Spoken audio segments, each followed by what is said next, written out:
We're following breaking news in Sudan, where fighting has erupted between a paramilitary force and the country's army.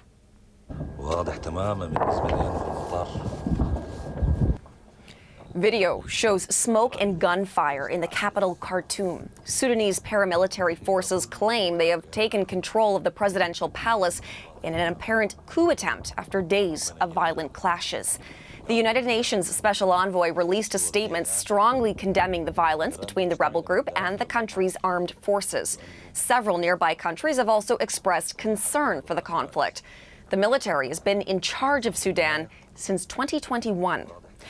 Joining us with more on all of this now is Sajjan Gohel. He joins us from London. Thank you so much, Sajjan, for making some time for us. We really do appreciate this. Good to be with you, Hillary. So as we heard there, the rebel group has claimed control of Khartoum Airport and the presidential palace as well. What can you tell us about this latest escalation? Well, it's a major escalation, but not entirely surprising, because there has been a protracted process for governance inside Sudan. So take you back to March of just recently, a few weeks ago, Sudan's various political factions, they'd announced a transitional government that would see representatives both from the military that currently run Sudan, and then also the Rapid Support Forces, which are a paramilitary force. They would sit alongside a civilian group of people and then draft a constitution that would lead eventually to elections. The problem is, despite them agreeing in theory, it hasn't been implemented. Tensions have been ratcheting up over the last few weeks, and we're now witnessing the effects of that fallout.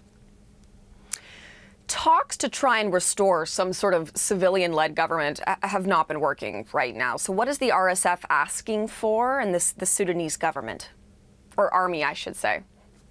Sure. It's a complicated dimension inside Sudan. The military that effectively runs Sudan is led by General Abdel Fattah al-Burhan.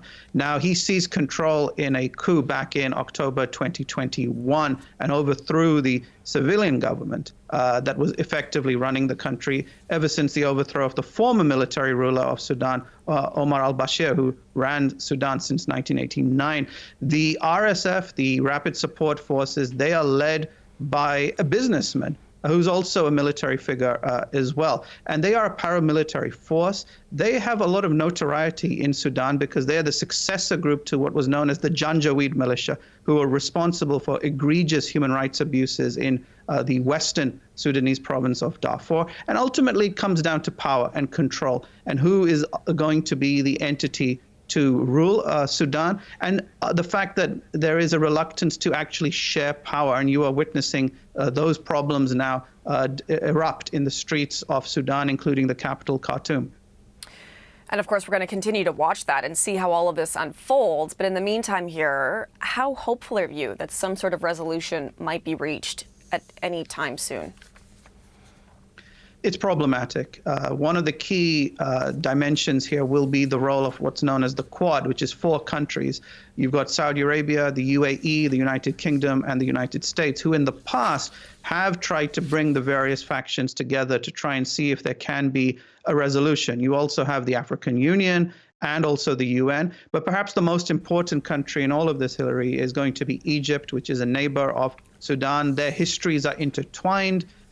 Egypt has played a role in the past in trying to alleviate tensions, but this is beginning to spiral out of control. It is causing a lot of problems. And then you've also got the fact that Sudan is going through an economic crisis as well. There are massive shortages of things like bread and fuel. The economic debt relief that had been promised in the past was suspended following the military coup a couple of years ago.